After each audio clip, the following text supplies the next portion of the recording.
gonna begin with a quick notification that we are recording. And then after that, we'll begin with a quick poll. So there's no right or wrong answer here. We'll go on to so we'll you're gonna share in the chat. This is gonna be kind of our opener. You're gonna share in the chat.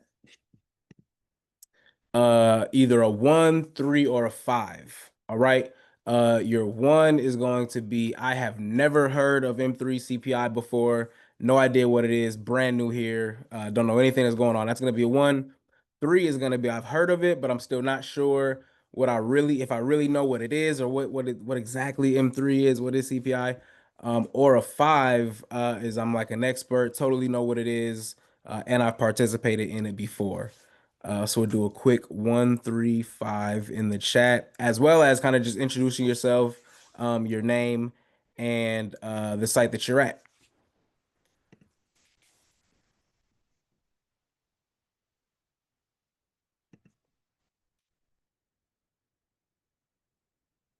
Okay, okay. See a lot of fives there. See some ones, see some threes.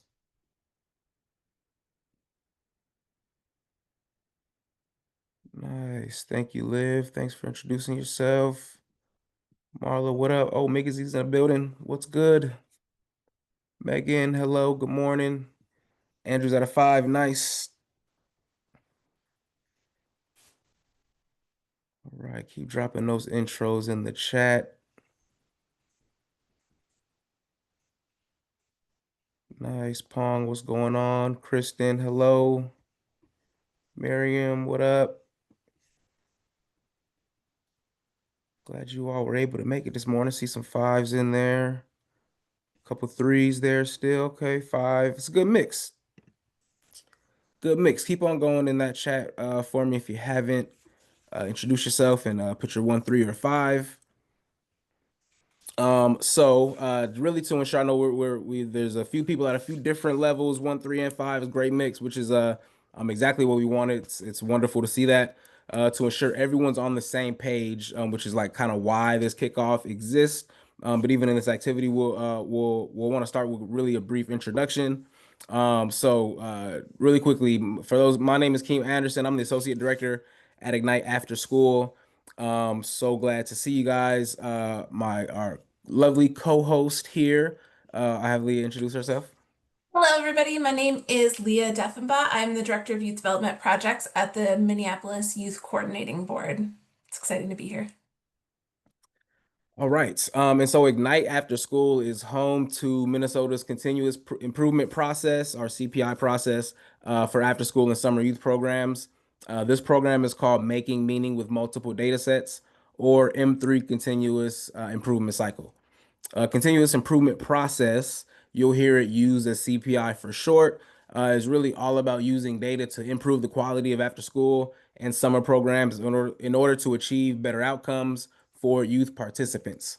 Our M3 CPI cycle has 4 phases, as you see here on the screen. It's plan, do, check, and adjust. And if we were to like put uh kind of seasons up there, you kind of see every phase has a certain time of year that it happens. And so plan, do, check, adjust are the 4 phases. We're gonna dive deeper into each phase of the cycle a little later, but first, again, we just want to hear from you guys. uh so what is one word or a few words that come to mind when you hear continuous program improvement? What does it make you think about? What feelings come up? So find stick in the head and the heart. Once you kind of figure that out, you can jump off mute and say your response out loud, or you can type it in the chat. And then we'll have some folks jump off mute to share if possible too. Um, yeah, again, what comes to mind when you hear continuous program improvement? What thoughts does that phrase evoke? And drop those answers in the chat, or I'm gonna shut up and allow for some space for folks to jump off mute.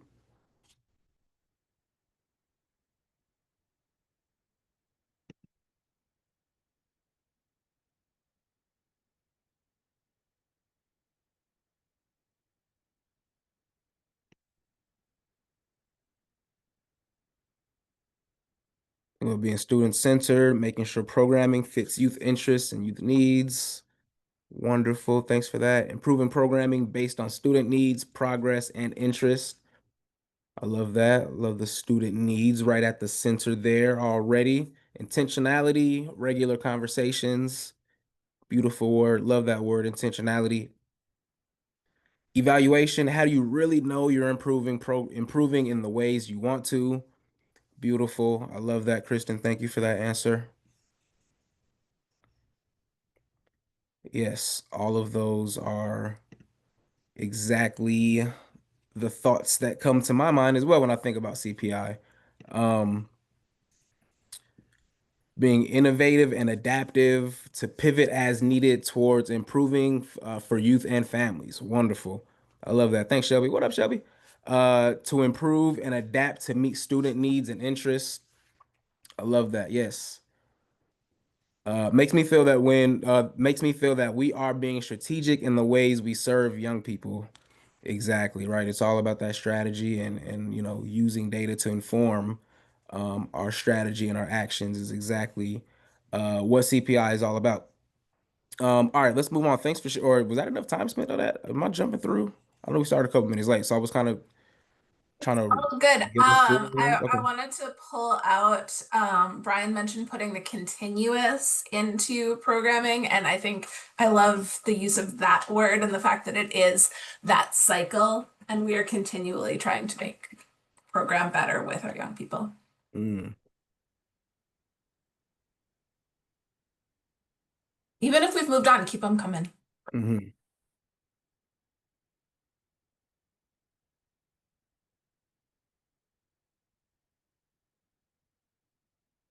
Leah, I did it again.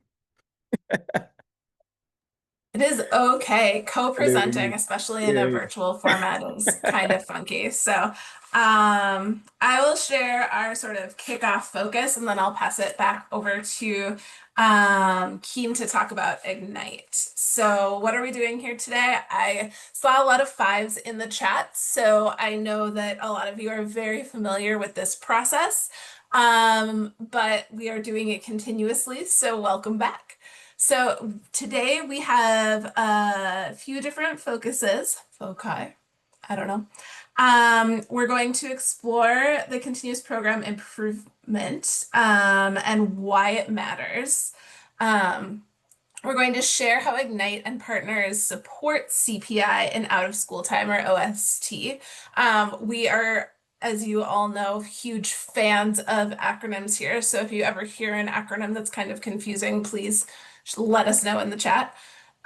Three, we're going to give time and space for you to learn and plan. This is really about you and your team and your organization and making sure that these plans are specific to the needs of your org. So we're going to give you plenty of time to do that. And then you're just going to be, hopefully at the end of this, ready and excited for the rest of the M3 CPI cycle, which means taking time to understand the next steps and walking away excited and ready to go. So now Keem's going to tell us a little bit about Ignite. Yes, I will. Thanks, Leah. So Ignite is your partner in CPI, and we don't do it alone. We have many, many partners across the state of Minnesota who help support youth serving organizations through the M3 CPI process. This map here that you're seeing on your screen shows the statewide, the regional, and the city systems that are all in place. We strongly encourage you to engage with your local or regional network if you can. You'll get even more context, specific support, and connections. If you don't have access to an existing network, Ignite does offer a variety of supports and opportunities at the statewide level, but we highly encourage you to get in coordination and in relationship with those city and local intermediaries. Those are truly our partners in this work. A lot of them have been at the table at Ignite and M3's inception, and continue to be our partner in this. And so we can't do this work without those city intermediaries really coordinating specifically and especially those M3 huddles. So if you are one that you're not connected with where you're going to do your M3 huddle at as you start to think about your plan, um, those city intermediaries will be key in really connecting you to one. So again, those are our folks there. So a little bit more about how Ignite supports CPI in Minnesota. So we convene a coordinating council of partners to lead the annual CPI huddles, like I mentioned, those kickoffs, those M3 huddles, like we're doing today with YCB. Um, we also train and license M3 huddle facilitators in Minnesota and beyond. So if organizations are wanting, to build the capacity in M3 and want a licensed huddle facilitator, um, we do that at Ignite. We also connect to technical assistance, consulting. We have partnerships with other CPI supporting state and national systems. We do policy and advocacy work. Then Believe It, Build It, Minnesota's Guide to Effective After School Practices, and other free CPI resources are on our website. And if yeah, we'll go to the next slide and we'll talk a little bit more about the Believe It, Build It building blocks that are inside of Believe It, Build It. Um, oh yeah, and this is me too. So what you're seeing here on the screen are the six building blocks, the six basic elements that build high quality programs. Each building block has a list of research-based practices, research-based effective practices to shape programming. This resource from Ignite centers youth and gives us all a clear vision and really a shared language around quality programming in Minnesota. Our work is vital. So taking time to invest in that work, to continuously reflect, improve, and then strive to be the best that we can, and show up as our best selves, that's vital too. It's a process that can be fulfilling, exciting, and really a cause for celebration. So we wanted to really introduce these building blocks I think, to just make a well-rounded kind of visual of what our quality work is at Ignite, because we do have our CPI M3 work, but that's connected to our professional development work. So and our building blocks, this is our building blocks are really the center of our CPI and our professional development work. So wanted to introduce you guys to that. And the building blocks, just do a quick run through of those. So we have building block one, intentional program design. Building block two, supportive relationships and environment. Three is youth voice and leadership. Four is responsiveness to culture and identity. Five is community and family engagement. And then six is organization, management, staff support, and youth safety. So as a reminder that each of us, our programs and organizations really come to this process from a different place with varying levels of experience, as we saw in our opener, and truly it's okay. We love that. We're all here because we care deeply about young people and providing a supportive and quality programming that supports their growth and development. So we'll dig more into CPI now.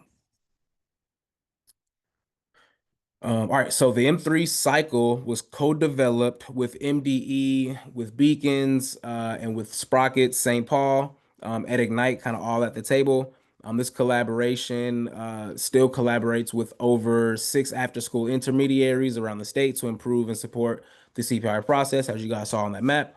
A continuous program improvement process is about using data to improve the quality of after school and summer programs in order to achieve better outcomes for youth participants. It's not about collecting and reporting data to prove, right? Which we do a lot of with our grant funding. So, we have to prove our data. This CPI process is really about improving. And how do we improve our process as youth program providers? A key value of CPI is progress, not perfection. The M3 continuous improvement process has been used in Minnesota for more than a decade. It's a very intentionally facilitated process that supports you to collect meaningful program data, reflect on it, and then make program improvement plans. It uses the four-stage process that we introduced earlier: plan, do, check, and adjust. So to begin exploring what happens within each stage of the plan, do, check, adjust cycle, we're going to ask you to do a quick activity that Lee is going to lead us through. And unmute. There we go.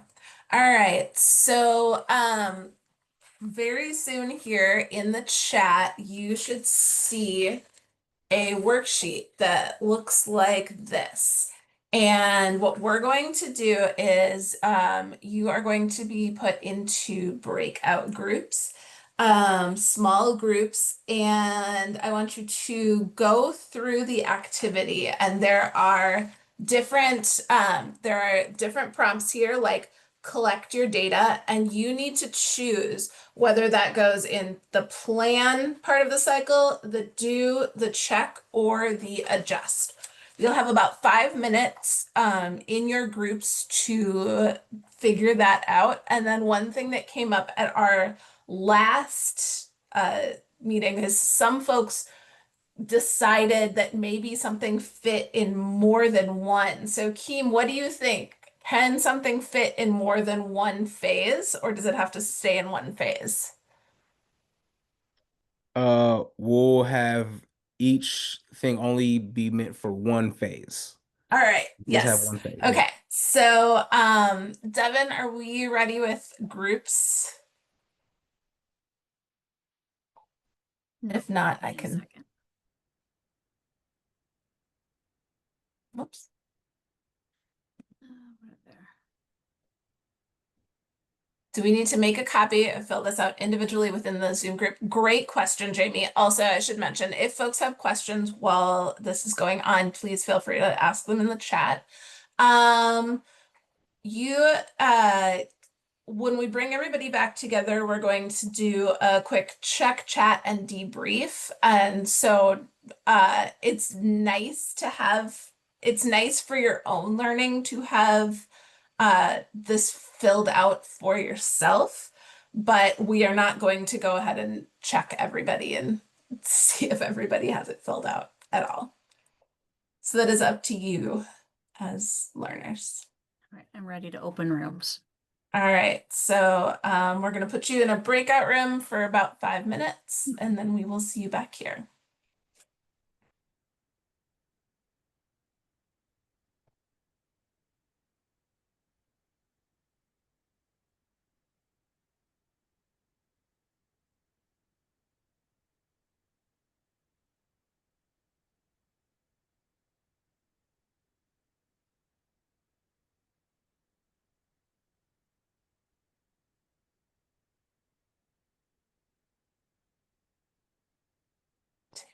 It's in room 1.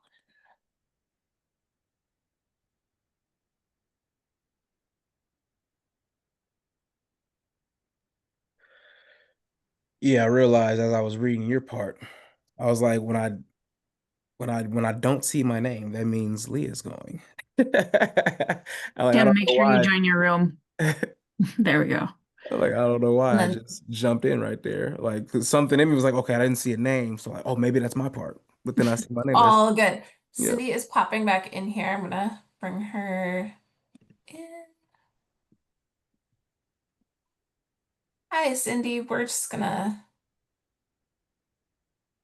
assign you to a room real quick. Anything but one. Okay.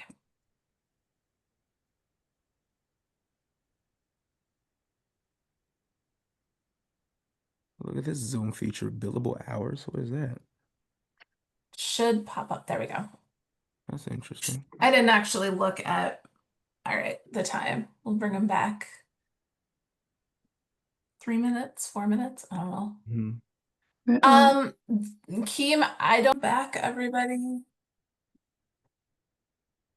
Oops. They should never have let me be in charge of the slideshow. You're doing great. All right, so I am just going to go over a couple of them. And I would love for you to either put in the chat or unmute and share out loud. So collecting the data, is that in planning, doing, checking, or adjusting?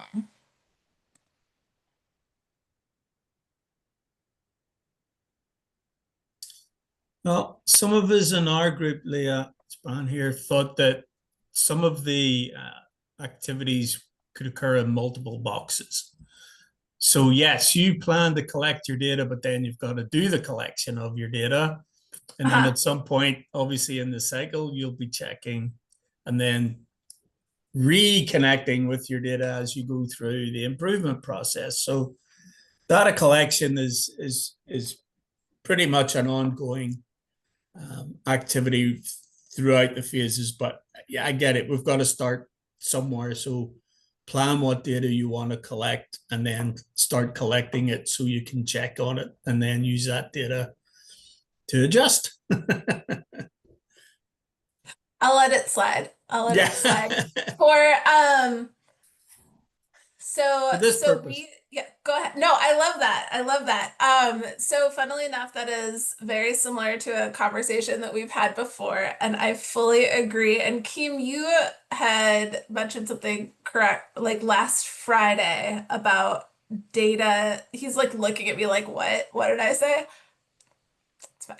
Um, that is true. So right now we are planning what data we are going to collect for our M3 huddles.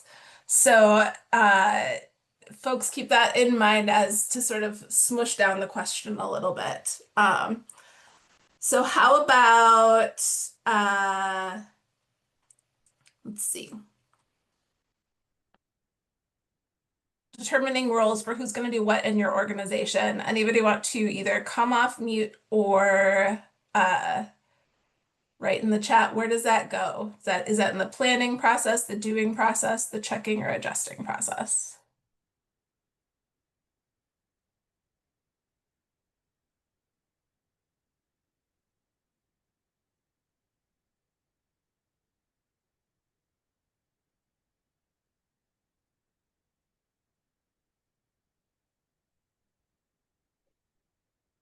Planning. Awesome. Yep, that's one of the things that you are going to do today.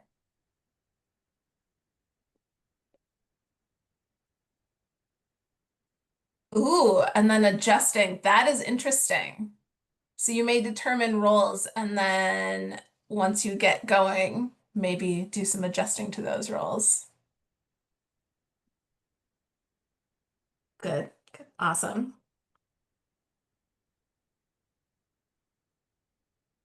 And then finally, implementing your improvement plan. Where does that go?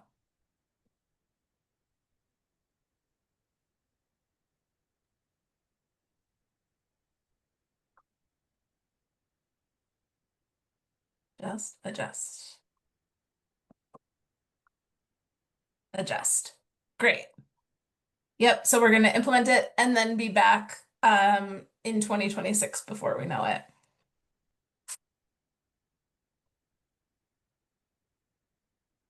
Okay.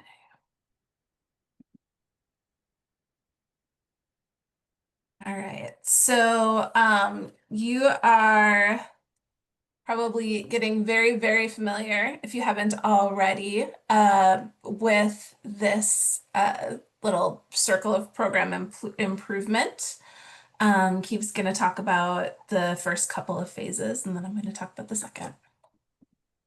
All right. So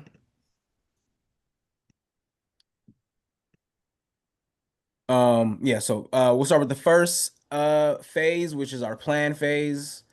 It is what you are doing today. So right now we're currently in the plan phase. Learning about the cycle, started to think through your plan to collect the data and the information that you'll need to bring to stage three, the huddle. You'll make a plan to collect it. You'll identify who's going to be a part of the CPI process, right? Building your M3 team, youth workers, young people, board members, right? You'll explore all of those different options as far as who to add to our CPI process team, who's going to be taking a role in collecting the data, putting it together, getting it ready for the huddle. All those things happen in the first phase, which is our plan phase. After the plan phase, Next is the do, right? So this is when your programming is operating, right, at full steam, after you've had a month or so under your belt. This is when you will actually start to collect the data. And I know we have had some conversations in those breakouts to challenge that. So we're actually collecting data all the time, which is great. Um, but in our do phase, this is when like right programs start, you're actually running your programs and collecting your data, right? You're taking attendance every day, whatever that is. Your your PQA assessment happens right in the do phase. Checking with young people to get their feedback or a parent survey, right? Those all happen in the do phase. You're actually doing the data collecting and running your programming. Um, once you collect the data, the do phase is also really about preparing your data for the M3 huddle. For example, if you conducted a survey, you want to analyze your survey results and then bring the data in a format, right, where your team uh, can have it to make meaning of that data and can easily digest it, right? Right. If you have attendance data, you don't want to just bring right 3 months of raw attendance data, right? You want to do some analyzing of it. You want to compile it and kind of present it in a way that your team can easily digest it and make meaning of it during the check phase, which we'll talk about right now. So after that is the check phase. This is when you attend your M3 huddle. M3 huddles are led by licensed process facilitators, as I mentioned earlier. Those folks are likely CPI guides. Or they are CPI guides. They'll move your team through a very intentional process to dig into your data and figure out what it means. Then they'll move you into a process that identifies what you want to keep doing because it is right and working on things that you want to change to strengthen the quality of your program. At the end of this session, we'll look at all the open huddle dates that you can register to attend, and then we'll kind of direct you. All the huddle dates will be on our website as well once we get them all figured out. So we'll talk about that at the end of the session, though. All right, and then lastly, you will do an adjustment phase. This is when you finalize the improvement plan. You'll start working on it, reflecting on it, and when you attend the M3 huddle, you will actually have access to a 4-page improvement plan in a fillable PDF and paper copies if you go to an in-person one that you can use. So typically for a school year program, planning happens late summer, early fall, programs start and data collection begins. The check phase is the first quarter with adjustments in late winter and spring, and then we go back around and around. So we're already thinking about 2026 in here. So what is this data? We have folks here probably know different sorts of data that you collect, but what is the data we collect? What is the data puzzle? Keem? Yes. So we'll talk about the data puzzle. We'll talk about our the M3 design features, one of which is the data puzzle. So the M3 CPI cycle uses a 4-piece data puzzle. As you see here on your screen, this is where M3 gets its name, making meaning with multiple data sets. Where many other CPI processes may use only one set of data, M3 uses 4 sets that are all based in research. And so research shows that high quality activities plus consistent participation plus positive experiences equals positive outcomes for young people. A few other aspects of CPI backed by research are that CPI helps teams put data in context while focusing on growth, change, and professional development. As a no decision about us without us approach, bringing youth and youth voice to the table. An important part of CPI puts power in the hands of people most influenced by our decisions. And it collectively, CPI strengthens our ability to advocate for supports, for non-formal critical teaching and learning spaces, for out-of-school time and summer programs. We're able to use the data and the meaning that we make from that to collectively be able to use our voice and advocate for those programs to remain there. All right, so now we've talked for quite a while, and it's time for folks on this call to start planning and talking together on how you're going to use this data puzzle to figure out the best improvements for your program. So we're going to put in the chat, love a good handout here, the CPI planning guide. It is a 4-page guide that you are going to be using over the next about half an hour to think about program improvement and data collection practices in your org. So we're going to dig into the 4 pieces of the data puzzle, give you space to think and plan for the do phase, for the actual collection of data phase. So this resource guide is from Ignite, and Keem has dropped it in the chat. If you need another one, if you find that you need more folks involved in this, you can find it on the Ignite After School site. And you can also print it off, download it. It is free for use as you need it. So we're going to think through and brainstorm ways to bring the data so that it can be meaningful experience. We are going to have some small group conversations now. Devin is going to be putting you back into breakout rooms. And we're going to be giving an overview of each data set one at a time. If folks have been through the M3 process before, you'll know that this is purposeful to slow us down and make us really think about each piece of what we're collecting. So we're going to give you some minutes to go through the prompts on page 3 of the guide that Keem just posted. So if you are clicking on that, it should look like this. We would love for you to work together if it makes sense. And we would like you to each share and learn from each other as you are planning. So we're going to give some options in the slides going forward of tools that you can possibly use. Please share in your small groups what other tools you use, whether they be the YPQA, the Believe It, Build It, building blocks, or others, and how you use them to create the best or the most optimal data collection for your org. So the first one that we're going to be thinking of is quality practices.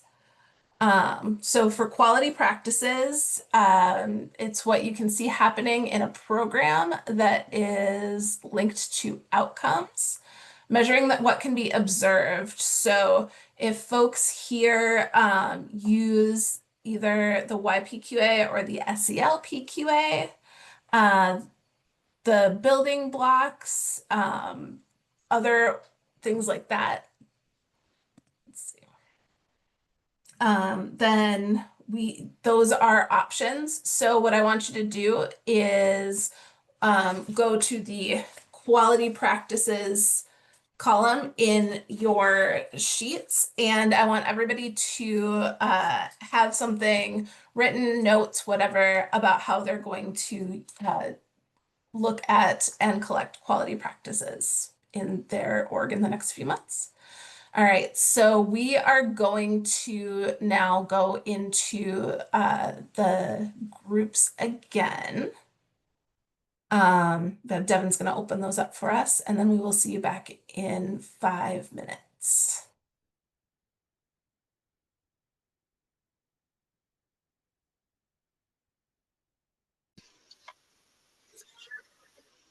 All right, all right. Welcome back in, folks. Welcome back. So what were your conversations like? I'd love to hear from a couple of people, either in the chat or unmute yourself. With quality practices, what data do you use? Who is collecting it? When are they collecting it? What challenges do you anticipate? What are you thinking?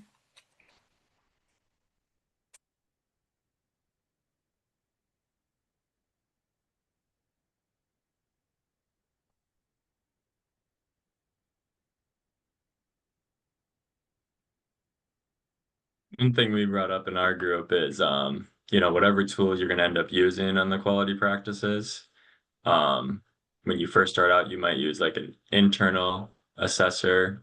And then as time goes on, if you have money available or the ability to do so, it is helpful to use, someone brought up an external assessor just for like fidelity reasons. That was one thing we talked about in our group. Yeah, that's a really good point. I'm also seeing in the chat, Krista, thanks for the shout out, brought up the Believe It, Build It framework as an option for quality practices. So feel free to use that. Anything else?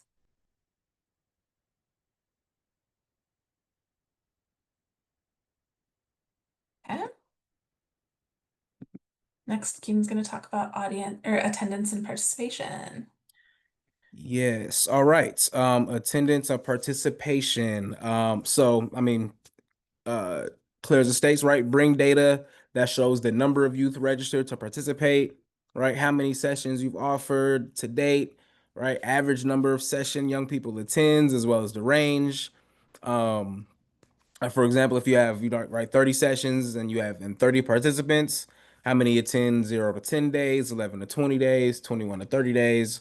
Um, all those sessions, right? Bring demographic data, right? Gender, race, grade, and you can kind of cross tab with the number of sessions to see if there are any trends in who participates more or less often.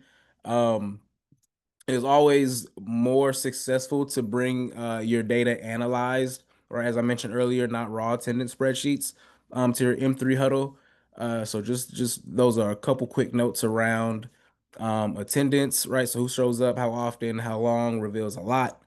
Here's some examples of different resources, different software, hardware that you can use to track this attendance or participation data. So again, we'll jump back into our breakouts. Have another. Is there a link for the YPQA or Believe It Build It? Yeah, we'll share Believe It Build It. I think, well, maybe that's Believe It Build It that Jamie shared. Is that? Oh, no, never mind. I'll find the Believe It Build It for you, Jamie. And then yeah, we'll work on some PQA, some Weicker tools to drop in the chat. While you guys are in those breakouts, working on attendance and participation. Right. Open all the rooms. Perfect. We'll see you in 5 minutes.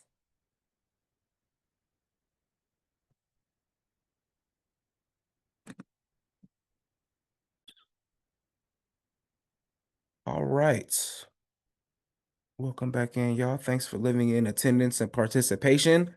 We'll open it up for some conversation. How are you guys planning on doing attendance and participation data? What systems do you have in place? What do you use? How those conversations go?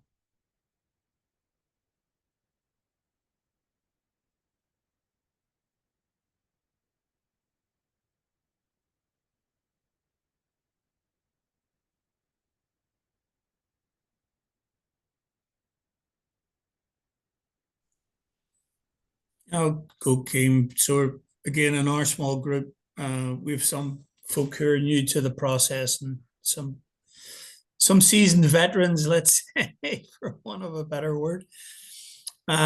So here in Rochester, we did use CitySpan for a few years, but we've moved away from that and incorporated our 21st century grant work and data collection into our LEO system, which again we use broadly for a lot of our community ed stuff. So youth enrichment, adult enrichment, all that kind of stuff is in there as well. So it seemed a natural fit to add our 21st century. So we gather, so our registrations, our enrollments, our activities, our scheduling, staffing, and obviously then we track attendance in each of our activities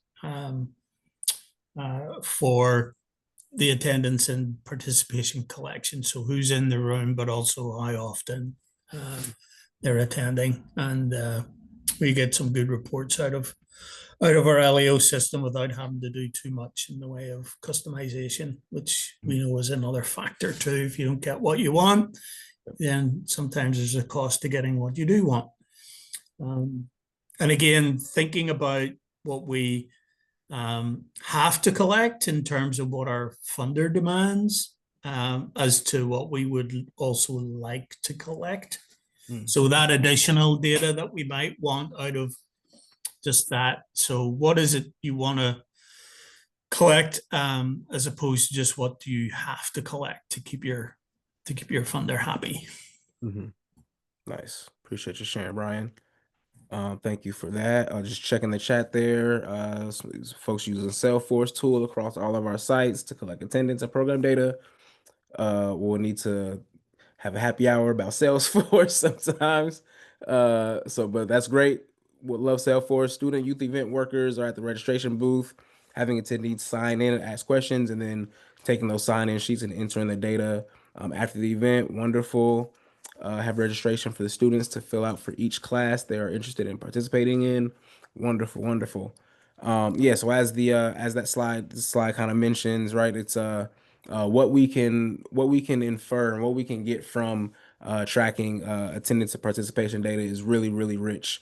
Oftentimes at the huddles, right, there's so many once we live in attendance, right, people have so many aha moments, and so much meaning happens once you look and interpret what that attendance and participation data is telling you. So it's really, really great. Thank you guys for sharing and talking about attendance and participation data. I did put it in the chat just to move backwards 1 second, Leah.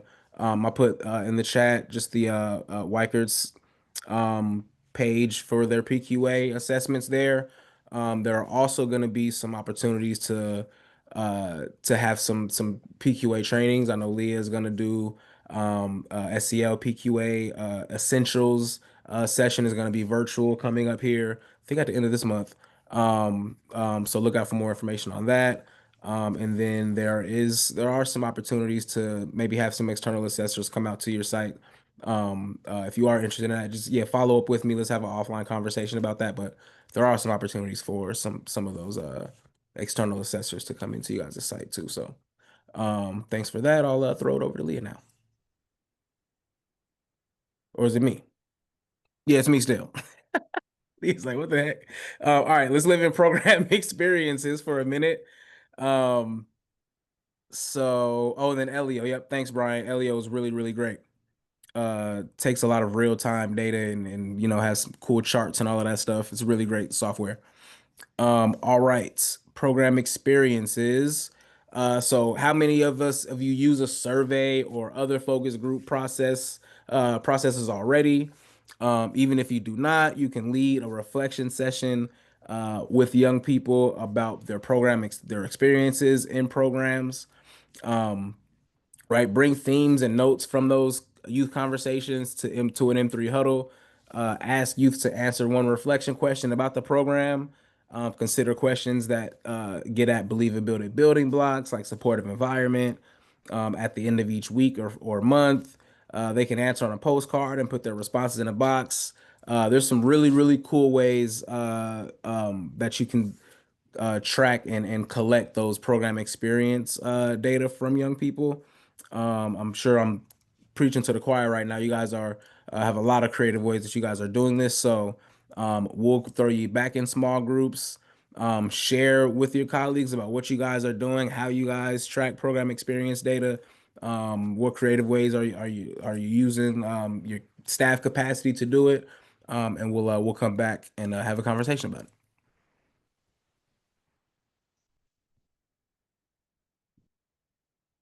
So breakout groups one more time, or like two more times.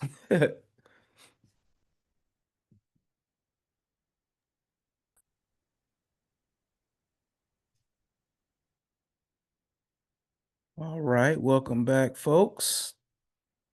Thanks for living in program experiences. We'll open the floor and the chat up to kind of sharing your conversations in your small groups, or kind of sharing what you guys, what your site is doing, what you're planning on doing, what are your dream, what's your visions for program experiences, all that good stuff. Floor is open.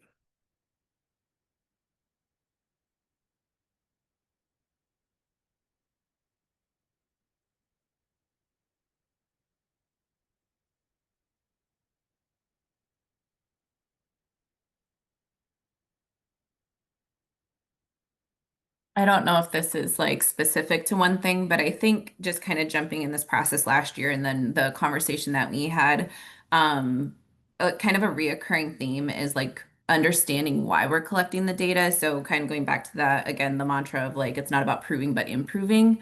I think that has always been a really like important part of the conversation of like we're not just kind of going through this like robotic process just to be like we're just we're meeting this expectation, we're supposed to be serving, we're supposed to be collecting the data, but actually like what is the intention, again, what's the intention behind it, how are we utilizing it, how are we applying it, are we collecting the right things? So our group kind of discussed that of like not just administering the surveys, not just running kind of the focus groups, but like really making sure that it's applicable to like what are we trying to find out. And I think even like last year too, I mean, certain people had questions of like sometimes it just feels like we're doing it just to do it. So I think that's been a really helpful conversation to have of like how are we actually utilizing it as we're kind of talking about program experiences and like what are we trying to take away from this? Beautiful. I love that. I think, yes, put a stamp on that. Also, I think with program experiences and with youth outcomes, I think there's a cool opportunity that we have to not only, just like you said, do the thing, but also like explain the why behind the do, not only to like our leadership, but to program staff and to our direct service youth workers, right? And to young people and to families. So I think especially with those two, there's opportunities to like why do we do this, like what experience, like how do we how are we training staff or informing staff on the experience that you want young people to have, like how are we training, how are we explaining the work to staff about our like what our outcomes are, like what's the point of our program, like all that work. I think it's one thing to do it and to collect that data, but to also kind of have that buy-in from all levels of stakeholders in programs. I think is a really cool thing that you can do when you focus on program experiences and youth outcomes. So I really appreciate you sharing that. Um, all right. Should we move on, Leah? Yeah, there's a couple of things in the chat about using youth surveys and focus groups and then adapting some of these examples down here. So there's lots of options. Oh, and working with program staff to develop exit tickets. I love that. Keep Just the quickly, options coming, please. Yeah, I'll go ahead. quickly add, we've had aspirations, haven't quite gotten there, done some trainings on it, but like having the youth help with the survey or explain what, the survey to them is like, I don't know, we've heard that's good practice too. They could help with it as well. You don't just have to put this all on the staff to do. Mhm. I see there really were a like couple of. it. Oh, sorry. Go ahead. No, go ahead, Del. I will have to say, and I wanted to share with you guys that we did our first Saturday Night Live event this weekend at the Keswick Buena School District, and we knew this year we did a day session. So we did a day session from 1 to 4, and then we did an evening session from 6 to 9 o'clock. And the students. Student youth workers that worked the event. They were a huge help. Without them, the event wouldn't have been as successful. We did have, for the first session, we had 74 attendees. And then in the evening session, we had 58 attendees. And during the day session, we did a pumpkin painting activity where students helped with distributing pumpkins, helped with distributing paint and the registration, having people sign in. And I felt like that was super helpful, having folks sign in and complete the sign in sheet, with the age, the group, and email and stuff like that. it was helpful for students to be able to do that, because I feel like the public and community members and other kids that were their friends, they were more prone to fill it out completely because it was a student asking for it, and it was their friends, so they invited. I feel like that just played a huge part in that. And when you have students and their peers coming in, of course they're gonna. I feel like it's a better response, and it's a better engagement when I had students up at the registration booth. And beforehand, we talked about the day activities, what kind of questions they would possibly be asked by attendees, and students were really, they just they got all the information, and they did really well with answering all the questions that came to them. And nobody was stressed out, and lots of support with each other. And some of these kids, this is the first time they were working together or at a same activity with each other. So I got to see that, and it was really nice to see. Love that youth leadership and the buy-in from other young people. That's awesome. All right, I'm gonna move us to youth outcomes. This is the last time that we will be in groups for this session before you take it back to your orgs. But youth outcomes should be related to the outcomes of your program, that your program is intentionally designed to impact. So these will be different for every program. I used to work for a program called Sci Girls that taught STEM content. And so not only would we look at STEM concepts and if they understood the engineering practices or whatever we were trying to teach, we also looked at if young people could see themselves as a STEM professional, if they had that tie to career, or if their confidence in being able to complete STEM projects rose. So we cared about the academics, sure, but we were more interested in their confidence, and our surveys and our pre and post and things like that really reflected that. So it can be academic assessment data, survey data, anything that you see on this screen right here. And we are going to send you into your last breakout now.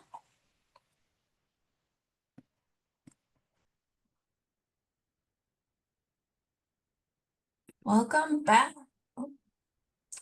Welcome back, everybody. All right, youth outcomes, our last breakout of the day. What did you all talk about?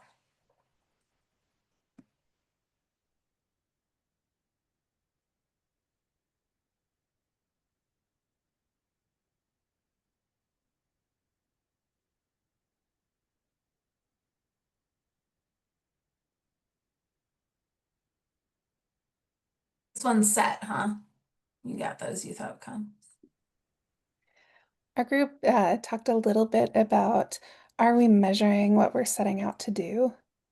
And I think that gets complicated when you have a lot of funders that are asking for certain data, and then you are reacting to like what your funders are looking for, and how are you making sure that you're also measuring what your organization wants to accomplish at the same time without overburdening your participants with a lot of different assessments in order to get the information you need to improve on your goals, as well as being accountable to the funders that you're in partnership with.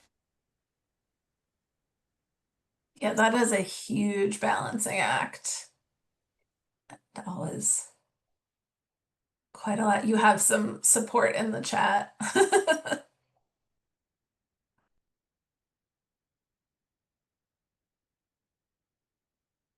Right. Well, thank you all for doing that deep planning. And next, Keem is going to tell us about what comes next in this CPI. Yes. Before we close, we want to share a little more details about what happens during an M3 huddle. So a licensed process facilitator is going to walk you through that very intentional process, the traditional Standard M3 huddle is about 6 hours. It happens over the course of one day. There are many ways to split huddles into shorter sessions over multiple days, and you may have an opportunity to participate in that version as well. The first thing we do at a huddle is to dig into each category of data all by itself. Just like we kind of did in this last activity, your process facilitator will help your team through a guided set of questions specific to each set of data that helps you identify your high points and your lower points. Once you look at each data set in isolation, it's going to be time to put it all together. Are you seeing themes across sets of data, or are you learning something different from one set to another? You'll explore all that. Once you put all of your data together, it's time to brainstorm how to improve your program. This could include things you need to sustain to keep the same, sustain and keep the same, but also could include things that you like to change and do differently. You have the opportunity to brainstorm and hear from other program sites and organizations at the huddle. You'll also, if you're at an open huddle, I should say, you'll also prioritize all of your improvement plan ideas. You might have come up with lots of great ideas, but you may not have the capacity to do all of it this year. So then you'll be led through a prioritization process. So you leave with the beginnings of an improvement plan that fits your capacity and is more doable to how we all know the real world is. So that's just a quick overview of what happens at the huddle and leading up to the huddle. We'll open it up for some Q&A Yep. before we I'm going to, I know it is 12:31, so we're keeping you over. So what I'm gonna do is switch it up, and we will stay online for any questions that folks have. Um, but first let's talk about, so for next steps, your huddles will be, I'm kind of looking at Devin here, your huddles will be on the Ignite website. Chat with anybody in your area if you are looking for one. Yep, our Devin, hope do you is have by the any- end of the week to have them up. We know 4 of them, and then we have 5 more still that we're just getting the final details in. So there's a lot coming, but they will be January, February, and maybe early March. Awesome. And then your sort of exit ticket, I would love to for you to leave in the chat how you are feeling about the M3 process now, and or what you're excited for coming up this year. You can leave that in the chat and head out. And if you have any questions, stick around and we will be available to chat with you. Thanks, everybody. appreciate y'all. We're also going to follow up with a survey via email. I'll try and get it in the chat here fast, but I don't have the link.